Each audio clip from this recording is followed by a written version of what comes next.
Islamic माशरे को के सुधार का या ये कहिए कि पूरी दुनिया और आखिरत की ज़िंदगी के बनने के बहुत सारे उसूल हैं और बहुत सारे सिफात होते हैं जिनको अपनाने से आदमी की ज़िंदगी दुनिया के अंदर भी बनती है और आखिरत के अंदर भी उसकी ज़िंदगी बनती है। उन्हीं सिफात में से एक सिफत ये है आदमी की आबरू की हिफाजत, अपनी इज़्ज़त की हिफाजत। अपनी इज़्ज़त की हिफाजत मर्द हो या औरत, हर एक की ज़िम्मेदारी है कि वो अपने आप को, अपनी शर्मगाह को, अपने आप को गुनाहों से बचा कर रखे। इससे आदमी की दुनिया भी बनती है और आखिरत भी बनती है। उसकी सज़ा बयान कर दी गई कि उसका हद बयान किया गया यहाँ पे कि जब आदमी हद को पार कर देता है, गुनाह की ये हद है, जब इस हद तक आदमी पहुँच जाता है तो उसकी यहाँ पे सज़ा बयान की जा रही है कि सज़ा ये है कि गैर शादीशुदा को 100 कोड़े लगाए जाएंगे और शादीशुदा है तो फिर उसको रजम किया जाएगा, यानी संसार किया जाएगा, पत्थर मारकर उसको हलाक किया जाएगा। और साथ में अल्लाह ताकीद कर रहा है कि उनके ऊपर कोई रहम ना किया जाए, उनके ऊपर कोई नरमी और शफ़क़त ना किया जाए। अल्लाह के दीन के खातिर और अल्लाह के हुक्म को का लिहाज रखा जाए, उनके ऊपर रहम ना किया जाए। अपने ईमान को देखा जाए, यानी अल्लाह के उन पर ईमान लाने वाले हैं हम लोग और क़यामत के दिन पर ईमान लाने वाले हैं, तो अल्लाह की तरफ से की हुई मुतय्यन हद पर, सज़ा पर किसी पर कोई रहम ना किया जाए।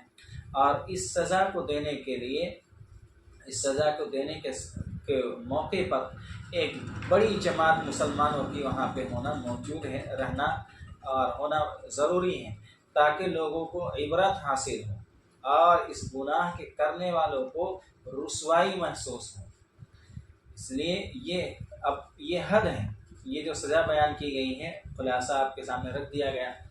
ये एक हद बयान कर दी गई इस गुनाह की, तो इसकी सज़ा ये है।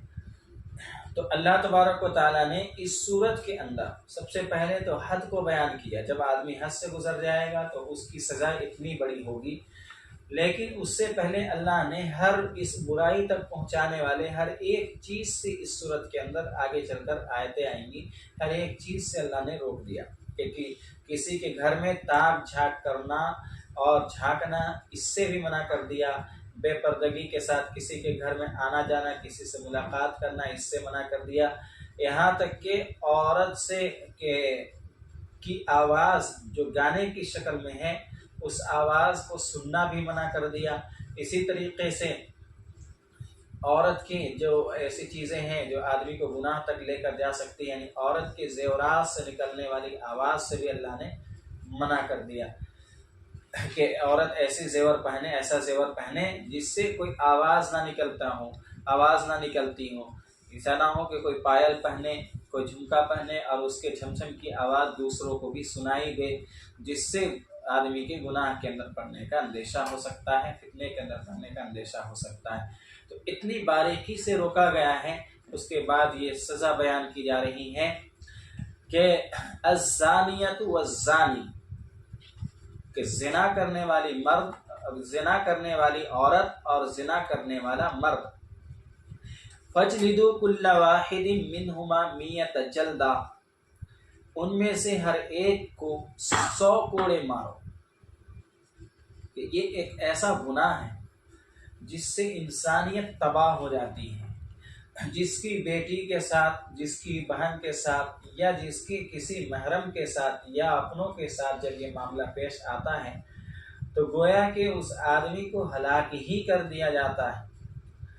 यानी वो जिसकी आबरू का मसला आ जाए, घर की आबरू का मसला आ जाता है, इज़्ज़त का मसला आ जाता है, तो वो शख्स, उसकी पूरी दुनिया लूट ली जाए, माल और दौलत लूट लिए जाए, घर बार लूट लिए जाए, उससे ज़्यादा उसको जो गम होता है वो इसी गुनाह का होता है कि उसके घर में कोई डाका डाल दे, यानी उसके घर की आबरू कोई लूट ले, तो फिर वो आदमी बिल्कुल दुनिया के एतबार से हलाक हो जाता है। और इसकी तबाहकारी यहाँ तक फैलती है तो वो शख्स घात लगाने लगता है, बदले की ताक में रहता है, या तो फिर वही गुनाह को वो दोहराता है जो उसके घर के साथ किया गया है, या उस गुनाह को नहीं दोहराता तो कत्ल के दर पर रहता है कि जो जिसके उसके घर के अंदर आबरू से खेलने की कोशिश की है वो उसको कत्ल करने की कोशिश करता। और माशरा और सोसाइटी इससे ख़राब हो जाती है, बर्बाद हो जाती है। इस गुनाह की सज़ा कहिए और इस गुनाह की नहूसत कहिए, एक ये भी होती है कि इंसानी नस्ल तबाह हो जाती है, नस्ल का पता नहीं चलता, नस्ब का पता नहीं चलता कि कौन कहाँ से है, किसकी औलाद है। जब ये चीज़ें आम हो जाती हैं तो अक्सर बुराइयाँ और बदअमनियाँ जो दुनिया के अंदर फैलती हैं वो इसी का सबब हुआ करती है, यानी पीछे किसी न किसी औरत का हाथ होता। तो इन गुनाहों का सद्दे बाब किया जा रहा है। देखने में अगरचे ये सज़ा सख्त मालूम हो रही है कि बस किसी ने एक बार गुनाह कर लिया तो उसकी सख्त सज़ा बयान की जा रही है कि पत्थर मार दिया जाए या फिर उसको 100 कोड़े लगा दिए जाए।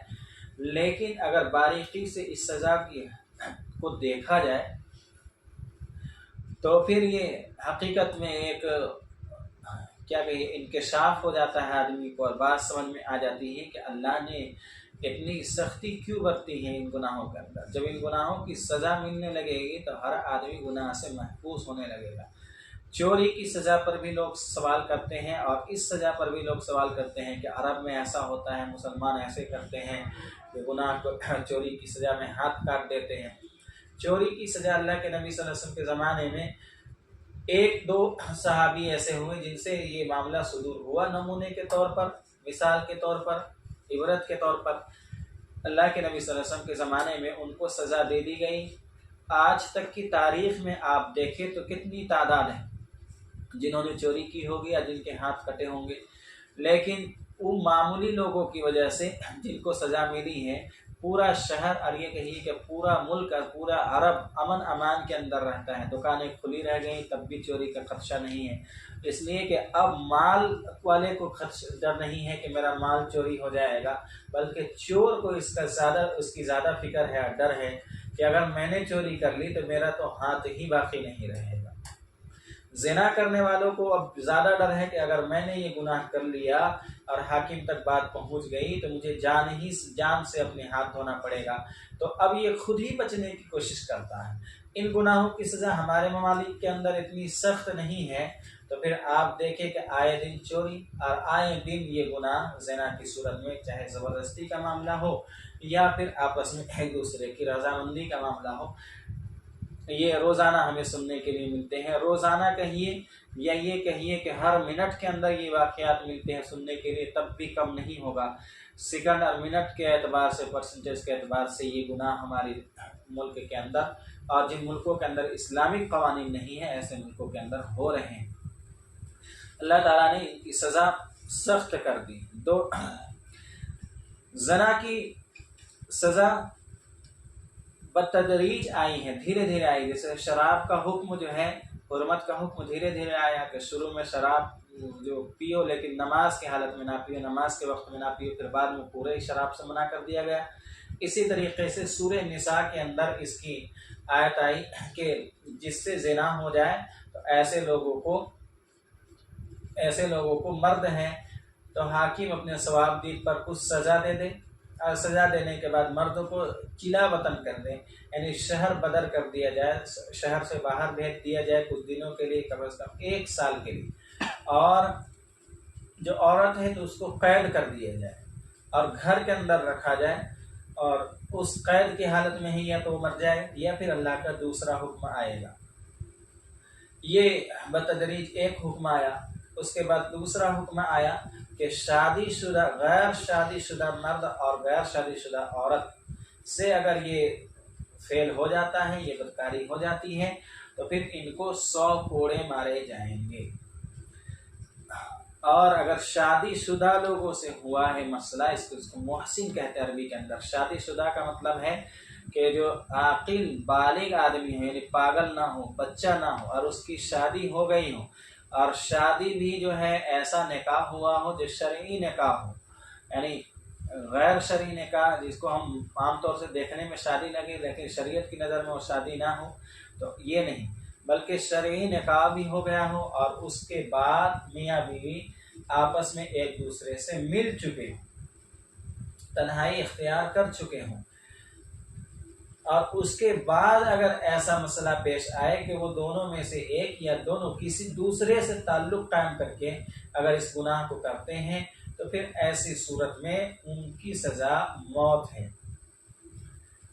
गवाह होने चाहिए कि गवाहों ने गवाही दी होगी या फिर इन्होंने खुद से अपना इकरार किया होगा या ज़िना करने वाले का हमल ठहर गया होगा जिससे सबूत मिल जाए बिल्कुल कि हाँ ये गुनाह हुआ है, तो फिर इनको सज़ा मिलेगी। कोड़े मारने की सज़ा यानी गैर शादीशुदा की सज़ा तो यहाँ बयान किया गया है, लेकिन शादीशुदा लोगों से अगर ये गुनाह हो जाते हैं तो फिर उनकी सज़ा कुरान पाक के अंदर नहीं है, ज़िक्र नहीं है, लेकिन हदीस से उसका ज़िक्र मिलता है। और हदीस भी ऐसी जो मुतवातिर है, मुतवातिर हदीस का ज़िक्र आपके सामने आ चुका है किन हदीसों को कहते हैं। तो मुतवातिर हदीसें जो हैं किताबुल्लाह से थोड़ा कम का दर्जा रखती हैं और किताबुल्लाह के अंदर, अल्लाह की किताब के अंदर कमी बेशी उससे की जा सकती है, यानी जो हुक्म आया है उस हुक्म के अंदर उसको भी शामिल किया जा सकता है इन हदीसों से। ये उसूल है मुत्तफ़क़ा। मुहद्दिसीन और अइम्मा के नज़दीक ये बात मुसल्लम है कि मुतवातिर हदीसों को एक मकाम हासिल है। हदीस भी सुन लें। हज़रत उमर रज़ी अल्लाह ताला अन्हु खुतबा दे रहे हैं। खुतबे में हज़रत उमर रज़ी अल्लाह ताला अन्हु ने किताबुल्लाह का ज़िक्र किया, अल्लाह के नबी सल्लल्लाहु अलैहि वसल्लम का ज़िक्र किया और फिर कहते हैं कि उस ज़ात की कसम, बरहक है वो ज़ात जिसने हमें किताब दिया कि जिस किताब के अंदर गैर शादीशुदा की सज़ा बयान की गई है उसी किताबुल्लाह के अंदर शादीशुदा का ज़िक्र है कि उनको रजम किया जाए। और ये किताबुल्लाह का हुक्म है और हमारे नबी इसी हुक्म पर अमल करते थे और उनके बाद हम भी इसी पर अमल करते हैं। सहाबा का अमल रहा कि गैर शादीशुदा को तो सिर्फ कोड़े लगाए जाते हैं, लेकिन शादीशुदा को रजम किया जाता है। हज़रत उमर रज़ी अल्लाह ताला अन्हु कहते हैं कि यही किताबुल्लाह के अंदर है, किताबुल्लाह का हुक्म है और यही नबी करते हैं और यही हम भी करेंगे। तो ये बात वाज़ेह हो गई। पीछे भी बात आ गई थी कि कोई आयत आती है अल्लाह के नबी सल्लल्लाहु अलैहि वसल्लम के सामने, हदीस के उसूल में आया कि कोई आयत आती है तो अल्लाह के नबी सल्लल्लाहु अलैहि वसल्लम को उस आयत के तमाम अहकामात दे दिए जाते हैं, समझा दिए जाते हैं। आप उसको मौका ब मौका लोगों के सामने पढ़कर सुनाते हैं और ये हदीस बन जाती हैं, लेकिन असल में वो भी अल्लाह की तरफ से वही ही हुआ करती है। वमा यंतिकु अनिल हवा इन हुवा इल्ला वह्यु यूहा। अल्लाह के नबी सल्लल्लाहु अलैहि वसल्लम अपनी तरफ से कुछ नहीं कहते हैं, बल्कि कुरान पाक जो कहता है तो अल्लाह की तरफ से ही सारी बातें करते हैं। तो अल्लाह के नबी सल्लल्लाहु अलैहि वसल्लम की तरफ इसकी निस्बत कर दी गई कि अल्लाह के नबी रजम किया करते थे। तो इससे मालूम हुआ कि इस आयत के साथ रजम का भी हुक्म आया, लेकिन रजम का हुक्म आयत की सूरत में नहीं आया, कुरान की सूरत में नहीं आया, बल्कि अल्लाह के नबी सल्लल्लाहु अलैहि वसल्लम को इसकी तफसीर और तौज़ीह की सूरत में आया।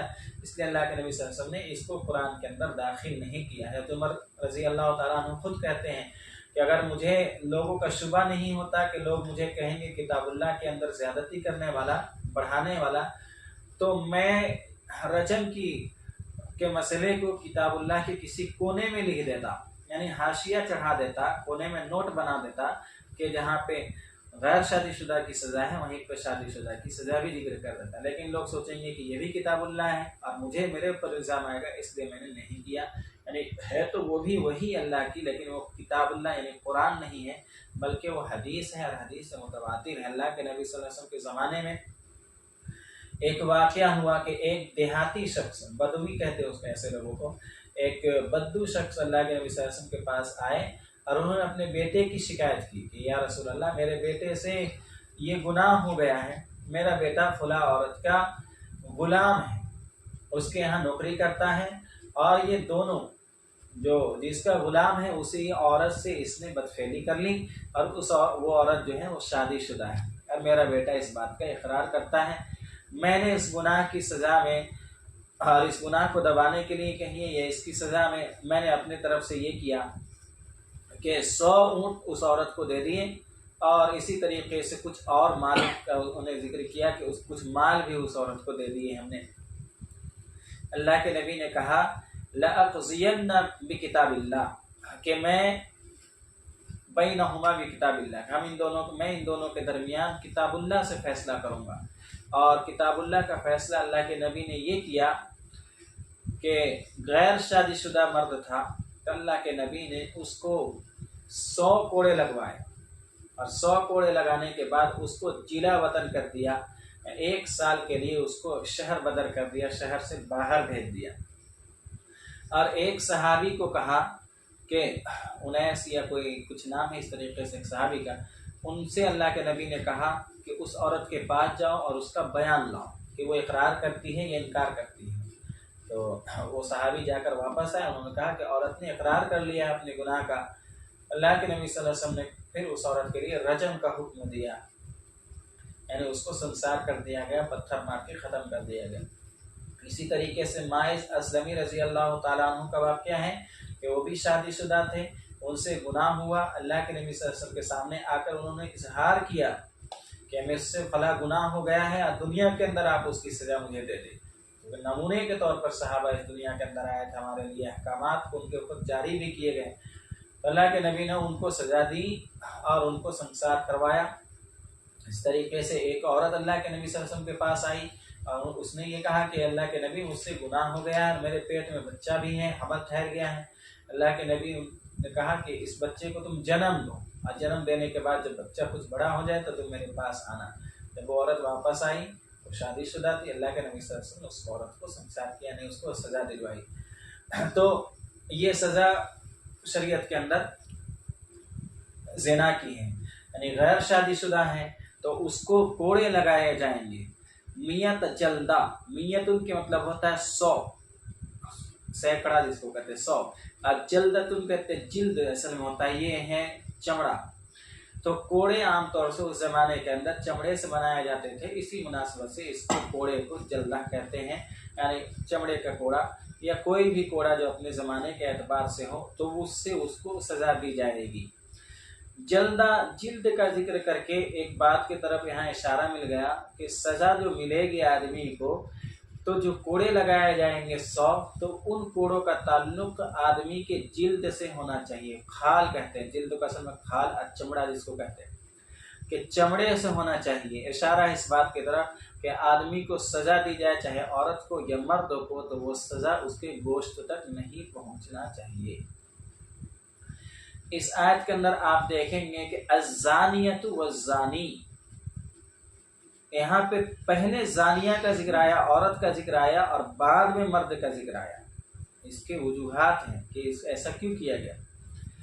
उलमा ने इसके अइमा तफसीर ने इसकी निकात बयान किए हैं कि देखिए किताबुल्लाह के अंदर अल्लाह के कलाम में बहुत सारे अहकामात ऐसे हैं कि जहाँ पे मर्द को बयान किया जाता है, मर्द को हुक्म दिया जाता है और साथ में औरत दाखिल हो जाती है, लेकिन यहाँ पे उसकी अहमियत को बयान करने के लिए औरत का जिक्र अलग से किया गया और मर्द का जिक्र अलग से किया गया।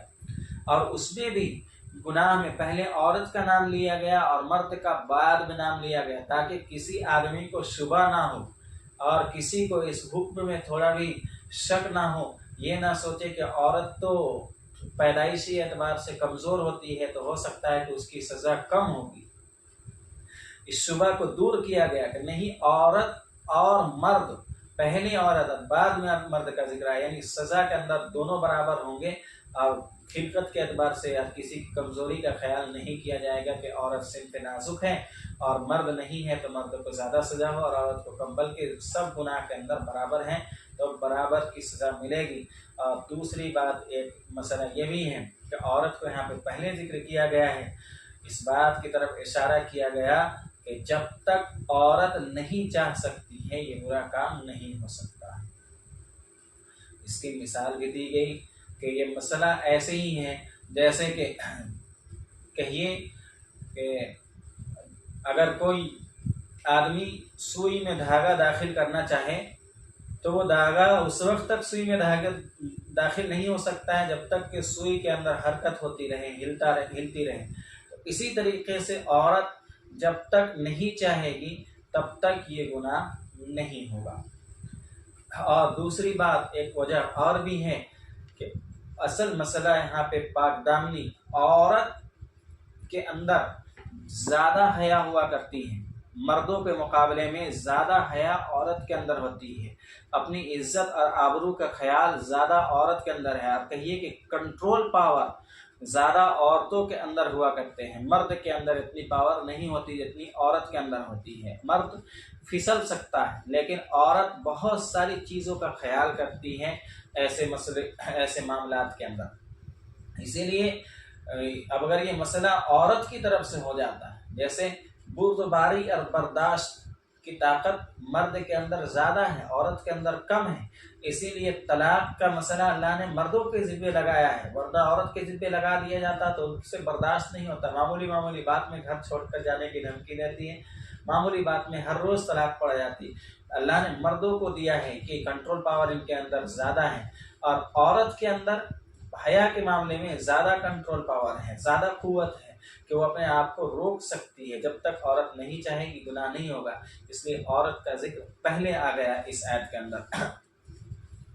ये गुनाह सख्त है और गुनाह की सज़ा भी बहुत सख्त है, तो इसके शराइत भी सख्त है कि अगर किसी ने इस गुनाह को किया है, अगर वो खुद अपने से इस बात का इकरार करे तो सज़ा उसको दी जाएगी। हमल ठहर गया, एक अलामत ज़ाहिर हो गई, पता किया जाएगा, सज़ा दी जाएगी। और इसके अलावा अगर दूसरा कोई शख्स कहता है कि फ़लाँ ने ऐसा गुनाह किया है, तो फिर इसके ऊपर शराइत रख दिए गए। आम तौर पर किसी भी मामले की गवाही जो है वो दो लोगों से हो जाती है। दो मर्द किसी चीज़ की गवाही दे दे शरीयत के अंदर, चांद दिखने की, चांद नहीं दिखने की, मसला मिसाल के तौर पर, तो मामला उनका मान लिया जाता है। दो मर्द अगर ना हो तो एक मर्द और दो औरतें गवाही दे दें, यानी दो एक मर्द की जगह में दो औरतें। इसकी हिकमत भी बयान की गई है ताकि एक भूल जाए तो दूसरे याद करा दे मामला को, तो एक मर्द के बराबर में दो औरतें आ जाती हैं। तो फिर ऐसी सूरत में गवाही काफ़ी हो जाती है। लेकिन ये इतना अहम मसला है किसी की आबरू का और किसी के ख़ानदान की इज्जत का कि कोई दो आदमी आके किसी के बारे में कह दे कि फ़ला शख्स ने फ़ला से गुनाह किया है, तो उसकी बात नहीं मानी जाएगी जब तक चार लोग, और वो भी आदिल, जो उनके ऊपर भरोसा किया जा सकता है कि ये झूठ नहीं बोल सकते हैं, अपनी सोसाइटी में, माशरे में वो लोग अच्छे समझे जाते हैं, तो ऐसे चार लोगों की गवाही मोतबर होगी। और चार से कम अगर गवाह हैं तो उनकी गवाही मोतबर नहीं होगी। अगर वो गवाही पुख्तगी के साथ देते हैं तो माना जाएगा। अगर शुबा के साथ देते हैं, यानी सिर्फ ये कहते हैं कि हमने देखा कि उस घर के अंदर वो लोग दाखिल हो गए दोनों, या ये कहते हैं कि कमरे के अंदर दाखिल होकर उन्होंने ये कर ली, ये कमरा दरवाज़ा बंद कर लिया, अलामात कुछ बताते हैं, तो नहीं मानी जाएगी। बल्कि चारों ने बिल्कुल साफ साफ अपनी नज़रों से देखा हो, महसूस ना किया हो, अंदाज़ा ना लगाया, बल्कि देखा हो इस तरीके बिल्कुल साफ, इतना साफ कि जैसे सुई में धागा दाखिल होते हो, तो ऐसे देखा हो तो फिर इनकी गवाही मानी जाएगी। और अगर इस तरीके की गवाही नहीं दे पाते हैं तो फिर ऐसे लोग झूठे करार पाएंगे और हद्दे क़ज़फ़ इनके ऊपर लगेगा, यानी किसी के ऊपर इल्ज़ाम लगाने की वजह से इनको 80 कोड़े मारे जाएंगे। मामला चूँकि सख्त है, हुक्म साथ में आ रहा है वला तअख़ुज़ु बिहिमा रअफ़तुन, कि इनके ऊपर रहम का मामला ना करो, सख्ती का मामला किया जाएगा। अल्लाह का किताबुल्लाह पर अमल किया जा रहा है तो रहम करेंगे, तो एक शख्स पर रहम करना पूरी इंसानियत के ऊपर बेरहमी करना और जुल्म करना कहलाएगा। यानी गुनाह का सद्दे बाब जो करना चाहिए उसको बंद करना चाहिए। गुनाह का दरवाज़ा हमारी नरमी की वजह से खुल सकता है, इसलिए नरमी नहीं किया जाएगा, शफ़क़त नहीं किया जाएगा। राफ़तुन का मतलब है नरमी करना, शफ़क़त करना, मेहरबानी करना और रहम करना, ये नहीं किया जाएगा। कौन नहीं करेगा? इन कुंतुम तुमिनून बिल्लाहि वल यौमिल आखिर, अगर तुम अल्लाह पर यकीन रखते हो और किताबुल्लाह, अल्लाह की क़यामत के दिन पर यकीन रखते हो, तो तुम्हें ऐसा करने की ज़रूरत नहीं है। यानी अल्लाह के हुक्म पर अमल करो और साथ में क्या करो कि अजाब के वक्त में, सज़ा के वक्त में मुसलमानों की एक बड़ी जमात वहाँ पे रहे ताकि इन लोगों को रुसवाई हो। असल में तो गुनाहों, असल में तो आदमी पर रहम करना है, शफकत करना है, लेकिन यहाँ पे मामला रहम करने से नहीं चलेगा। और इसी तरीके से दूसरे गुनाहों को आदमी छिपाए, पर्दा पोशी करे, लेकिन गवाह के ज़रिए ये मसला आम हो चुका है। इसीलिए अब यहाँ पे मुसलमानों की एक बड़ी जमात मौजूद रहे, देखने वालों को भी इबरत हो और सज़ा पाने वालों को भी ज़िल्लत और रुसवाई हो, ताकि आइंदा गुनाह से लोग महफूज रह सके। हद है ये गुनाहों के। ये 4 गुनाह ऐसे हैं जिनकी सज़ा अल्लाह ने खुद बयान किया है। 4 गुनाहों की सज़ा अल्लाह ने खुद बयान किया। एक तो ज़िना की सज़ा, और दूसरे शराब पीने की सज़ा, और इस तरीके से तोहमत लगाने की सज़ा, और एक गुनाह इसी तरीके से है कहिए कि इनको हद कहा जाता है। जो जिन गुनाहों की सज़ा अल्लाह की तरफ से बयान किया गया है उनको हद कहा जाता है। चोरी है, चोरी की सज़ा अल्लाह ने खुद बयान किया कि उसकी सज़ा हाथ काटना है। शराब पीने की, और इसी तरीके से तोहमत लगाने की और ज़िना की, इन गुनाहों को हद कहा जाता है, इनकी सज़ा को हद कहा जाता है। और जिनका मसला हाकिम के ज़िम्मे कर दिया गया कि वो अपने एतबार से सज़ा दे, जैसा बेहतर समझे, जितना बेहतर समझे, उन गुनाहों को ताज़ीरात कहा जाता है।